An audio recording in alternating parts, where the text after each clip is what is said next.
आज के विशेष वीडियो में हम बात करने वाले हैं एम्स गोरखपुर के अंदर निकली लैब टेक्नीशियन की वैकेंसी के बारे में, जिसकी टोटल पोस्ट 40 रहने वाली है। और साथ ही हम बात करेंगे इसमें क्वालिफिकेशन क्या रहेगा, यानी डिग्री और डिप्लोमा दोनों के बारे में बात करेंगे। साथ में हम एक्सपीरियंस के बारे में बात करेंगे और एग्जाम पैटर्न तथा सिलेबस के बारे में भी डिस्कस करने वाले हैं। और सिलेबस के अंदर हर एक सब्जेक्ट के साथ कौन कौन से टॉपिक आपसे पूछे जाएंगे, यानी डीपली डिस्कस भी अपन करने वाले हैं। तो वीडियो को अंत तक आप जरूर देखिएगा, जहां से खूब सारी डिटेल्स आपको बताने वाला हूं AIIMS Gorakhpur lab technician vacancy के बारे में। हाय एवरीवन, मैं राम सैनी एक बार फिर से आप सभी का सुदर्शन पैरामेडिकल के इस ऑनलाइन प्लेटफॉर्म पर हार्दिक स्वागत करता हूं। दोस्तों, एम्स गोरखपुर के अंदर जो लैब टेक्नीशियन की वैकेंसी निकली है उसके रिगार्डिंग बात करेंगे। और यहां पे हम बात करें कि भाई पोस्ट जो है आपकी वो 40 दे रखी हैं। साथ में क्वालिफिकेशन यानी डिग्री और डिप्लोमा दोनों के बारे में बात करने वाले हैं। एक्सपीरियंस किस पोस्ट के लिए चाहिए उसके बारे में बात करने वाले हैं। सिलेबस के अंदर आपको कौन कौन से सब्जेक्ट पढ़ने हैं, कौन कौन से मेजोरिटी के साथ पढ़ने हैं, कौन कौन से टॉपिक्स को इंक्लूड करना है। और साथ में हम जो है एग्जाम पैटर्न के बारे में भी बात करेंगे। तो वन बाय वन सबके बारे में बात करते हैं। तो लैब टेक्नीशियन के रिगार्डिंग या पैरामेडिकल के अंदर कोई भी पोस्ट की आप तैयारी कर रहे हैं और इंफॉर्मेशन चाहते हैं तो आप टेलीग्राम चैनल को अवश्य ज्वाइन कीजिएगा। और आपकी तैयारी के दौरान कोई भी दिक्कत या डाउट होने पर इस नंबर पर आप कॉल करके बात कर सकते हैं। भाई बात करें यहाँ पे, अगर अपन सबसे पहले एम्स गोरखपुर के अंदर जो लैब टेक्नीशियन है पोस्ट कितनी आई है, तो पोस्ट की बात करेंगे प्यारे दोस्तों। यहाँ पे जूनियर मेडिकल लैब टेक्नोलॉजिस्ट के नाम से पोस्ट है, ग्रुप सी के अंदर इंक्लूड है, लेवल 5 रहने वाला है। और यहाँ पे पोस्ट जो है आपके लगभग 40 रहेगी भाई, ठीक है। और साथ में बात करें यहाँ पे लेवल जो है वो 7th सीपीसी के अकॉर्डिंग लेवल 5 रहने वाला है, लेकिन 8वां वेतन भी जल्दी से लागू होने वाला है, तो सैलरी आपकी जो है फिर से बढ़ जाएगी भाई। अगला हम बात करें यहाँ पे प्यारे दोस्तों क्वालिफिकेशन के बारे में, तो क्वालिफिकेशन क्या रहेगी देखिएगा। जूनियर मेडिकल लैब टेक्नोलॉजिस्ट के लिए डिग्री और डिप्लोमा दोनों का क्या रहने वाला है। तो सबसे पहले बात करेंगे यहाँ पे जिनके पास डिप्लोमा है वो 10+2 यानी 12th आपकी जो है भाई। यहाँ पे बात करेंगे साइंस, यानी कि कौन कौन से सब्जेक्ट फिजिक्स, केमिस्ट्री और बायोलॉजी के साथ में अगर आपने बायोटेक के अंदर भी कर रखी है तो भी चलेगा। और साथ में आपको चाहिए भाई डिप्लोमा डीएमएलटी का, और उसके साथ में चाहिए 1 ईयर का एक्सपीरियंस भाई, ठीक है ना। और ये 1 ईयर का एक्सपीरियंस भी 100 बेडेड हॉस्पिटल का होना चाहिए। तो जिसके पास डिप्लोमा है उसको तो 1 साल का एक्सपीरियंस चाहिए। अब बात करें यहाँ पे अपन डिग्री के बारे में प्यारे दोस्तों, तो डिग्री की अगर मैं बात करूँ यहाँ पे तो देखिएगा जिसके पास भी, यानी इसके अलावा, या हम बात करें यहाँ पे जिसके पास भी 12th साइंस बैकग्राउंड पीसीबी के साथ में अगर बायोटेक भी है तो भी चलेगा। प्लस अगर आपने बैचलर बीएमएलटी कर रखा है, ठीक है ना भाई। यहाँ पे मैं बात कर रहा हूँ डिग्री के बारे में, तो ये अगर कर रखी है तो भी आप फॉर्म अप्लाई कर सकते हैं। यहाँ पर किसी भी प्रकार का एक्सपीरियंस नहीं चाहिए। तो दोनों चीज़ें मैंने आपको यहाँ पे बता दी है। फिर भी आप लोगों का कमेंट्स आ रखा होता है कि सर हम मैथ वाले भी कर सकते हैं क्या, तो मैथ वाले ये फॉर्म नहीं अप्लाई कर सकते। सिर्फ और सिर्फ बायोलॉजी के साथ में 12वीं या फिर बायोटेक के साथ में, और साथ में आपका डिग्री या डिप्लोमा हो रखा है तो आप लोग जो है कर सकते हैं।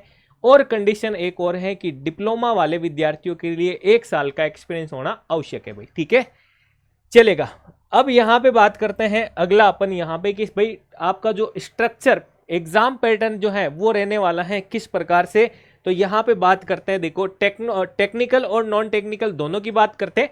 तो यहाँ पे देखो आपके जो सीरियल नंबर 1 में दे रखा है वो तो है आपके नॉन टेक्निकल का सिलेबस, नॉन टेक्निकल। और सेकंड नंबर के अंदर दे रखा है, ये आपका दे रखा है टेक्निकल के बारे में। अब नॉन टेक्निकल के अंदर आपसे पूछा जाएगा जीके का पोर्शन, एप्टीट्यूड और कंप्यूटर के बारे में। इसमें आपके 20 क्वेश्चन होंगे और 80 मार्क्स का पोर्शन होगा, यानी कि एक क्वेश्चन आपका 4 नंबर का रहेगा, तो आपके ये 80 नंबर का पोर्शन है। ये कंप्लीटली आपका इंग्लिश के अंदर ही रहने वाला है। फिर हम बात करें सेकंड आपके यहाँ पे डोमेन नॉलेज, यानी कि लैब टेक्नीशियन के रिगार्डिंग आपसे 80 क्वेश्चन पूछे जाएंगे। ये भी 4 नंबर के अकॉर्डिंग आपके 320 नंबर का। तो यहाँ पे देखो क्वेश्चन जो है प्यारे दोस्तों टोटल पूछे जाएंगे हमसे 80 + 20 यानी 100 क्वेश्चन पूछे जाएंगे, और 80 + 320 यानी 400 नंबर का पोर्शन रहेगा। और कंप्लीटली इंग्लिश मीडियम में पेपर होगा। और साथ में मैं बात करूं टाइम क्या रहेगा, तो 90 मिनट का टाइम आपको दिया जाएगा। ये एम्स गोरखपुर लैब टेक्नीशियन के पेपर के अंदर ये चीज आपके रहने वाली है। तो तैयारी में अगर आप टेस्ट सीरीज भी लगाते हैं तो 90 मिनट के अकॉर्डिंग लगाए और इस चीज़ के अनुसार, यानी जो टेक्निकल नॉन टेक्निकल का पोर्शन है इस अकॉर्डिंग 20-80 के रेशियो के अकॉर्डिंग आप जो है लगाए, और यहाँ से आपकी एक्यूरेसी भी पता चलेगी, इस हिसाब से आपको देना है एग्जाम। ठीक है, अब आता है कि सर यहाँ पे क्या नेगेटिव मार्किंग भी दी है, तो बिल्कुल हम बात करेंगे इस आपके पेपर के अंदर नेगेटिव पोर्शन जो है दे रखा है, यानी नेगेटिव मार्किंग का ऑप्शन दे रखा है, बिल्कुल 1/4 का जो है ऑप्शन इन्होंने 1/4 का दे रखा है भाई। तो आप लोग जो है बढ़िया तरीके से कंसेप्ट क्लियर होने पर ही जो है आप क्वेश्चन का जो है रिप्लाई कीजिएगा भाई। ठीक है, नेक्स्ट बात करें यहाँ पे प्यारे दोस्तों सिलेबस के बारे में। सिलेबस क्या रहने वाला है, तो कॉमन सिलेबस जो 80 क्वेश्चन जहां से आपके पूछे जाएंगे और 320 नंबर का पोर्शन रहेगा, वो सब्जेक्ट कौन कौन से हैं, तो उन सब्जेक्ट के बारे में अगर अपन बात करें तो आपके एनाटॉमी और physiology common subject, biochemistry, clinical biochemistry, fundamentals of medical laboratory technology, microbiology, pathology, histopathology, cytopathology, haematology, blood banking और सीपी का पोर्शन। अब तुम कहोगे सर ये सारे सब्जेक्ट तो हमसे डिग्री और डिप्लोमा के दौरान हम पढ़ के आए, तो लैब टेक्नीशियन का ऑल इंडिया के अंदर आप कोई सा भी एग्जाम देते हैं, ये सारे सब्जेक्ट आपके कॉमन सब्जेक्ट ही रहते हैं, इन्हीं को आपको जो है पढ़ना है। अब इनके अंदर भी कौन कौन से टॉपिक आपको पढ़ने चाहिए, तो अपन 1 बाय 1 बात करते हैं। जैसे यहाँ पे हिस्टो की अगर बात करूँ, हिस्टोपैथ अगर आप पढ़ते हैं तो ये सारी चीज़ें पढ़िएगा, intro, grossing, fixation of tissue, decalcification, tissue processing, embedding, microtome, ठीक है ना, एच और ई स्टैनिंग, ये सारी चीज़ें आप लोग जो है पढ़िएगा। अब अगला हम बात करें साइटोपैथ आप पढ़ते हैं तो ये सारे टॉपिक पढ़िएगा भाई साइटोपैथोलॉजी के अंदर। ठीक है ना, ये पीडीएफ के अंदर ये पीडीएफ जिसमें आपके सब्जेक्ट के अंदर जो टॉपिक दे रखे हैं ये आपको टेलीग्राम चैनल पे मिल जाएगी। अगर आप एम्स के रिगार्डिंग तैयारी कर रहे हैं तो एक एक टॉपिक को इस प्रकार से तैयार कर सकते हैं भाई। ठीक है ना, तो ये सारे सब्जेक्ट आपके रहेंगे। हिमेटोलॉजी के अंदर ये पूरा पोर्शन रहने वाला है। अगला बात करें एना फिजियो में ह्यूमन बॉडी का पूरा स्ट्रक्चर, पूरे फंक्शन, यानी एना और फिजियो के रिगार्डिंग ये पूरा पोर्शन आपका रहेगा। फिर हम बात करें यहाँ पे क्लिनिकल पैथोलॉजी के अंदर आपके complete urine examination, semen analysis, CSF examination, body fluid test है, कोल्ड एग्लूटिनेशन है, ये सारे आपके सीपी के पोर्शन में भाई टॉपिक जो है इंक्लूड होंगे भाई। बायोकेमिस्ट्री की बात करें, बायोकेमिस्ट्री के अंदर टॉपिक के अंदर वापस सब टॉपिक भी दे रखे हैं, जैसे कार्बोहाइड्रेट के अंदर क्या क्या पढ़ना है, प्रोटीन के अंदर क्या क्या पढ़ना है, लिपिड के अंदर क्या क्या पढ़ना है। इस सिलेबस के अकॉर्डिंग आप अपनी तैयारी को कीजिएगा प्यारे दोस्तों, और कोई भी एग्जाम को आप फाइट कीजिएगा, ताकि आपको जो है अपना बेस तैयार होने के बाद कोई भी वैकेंसी को आप फाइट कर सकते हैं भाई।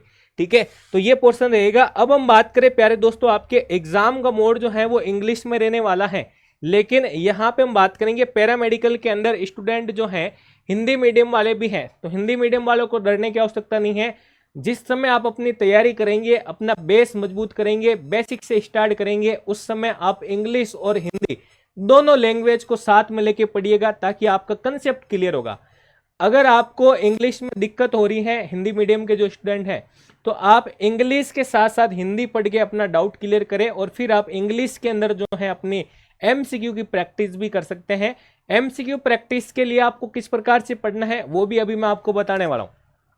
जैसे हम बात करें माइक्रो के अंदर आपके नोट्स है तो वो ऐसे बने हुए होने चाहिए, इंग्लिश के साथ में हिंदी, इंग्लिश के साथ में हिंदी। और आपकी तैयारी को बेहतरीन बनाने के लिए आपको जो है शॉर्ट टाइम के अंदर शॉर्ट ट्रिक्स और शॉर्ट चार्ट के बेसिस पर पढ़ना होता है, क्योंकि जितनी बार आप रिवीजन करेंगे उतनी बार आपका जो है बेस मजबूत होगा, आपकी एक्यूरेसी बढ़ेगी और आपके याद करने की कैपेसिटी भी बढ़ेगी।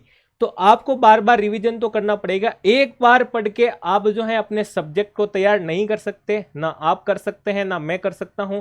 एक टॉपिक को मुझे भी पढ़ाने के लिए 3 से 4 बार पढ़ना पड़ेगा, वापस फिर पढ़ाऊंगा तो थोड़ा अपडेट करके पढ़ाऊंगा, फिर पढ़ाऊंगा तो कोई पेपर हो गया तो कौन सा क्वेश्चन आया, कौन सा नया आया, कौन सा पुराना, और ऐड करके ऐसे करते करते हम चीजों को इकट्ठा करके बेहतरीन तरीके से अपनी तैयारी को कर सकते हैं भाई। ठीक है ना, तो इस प्रकार से आपको कंटेंट यूज करके भाई पढ़ना है।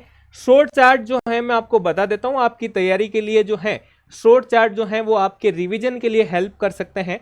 जैसे हम बात करें यहाँ पे एक शॉर्ट चार्ट पैरासाइटोलॉजी का, कंप्लीट पैरासाइट इसमें दे रखे हैं, ठीक है ना। इसके अलावा प्रोटोजोआ है तो कंप्लीट प्रोटोजोआ आप रिवीजन के लिए ऐसे चार्ट यूज कर सकते हैं प्यारे दोस्तों, ठीक है ना।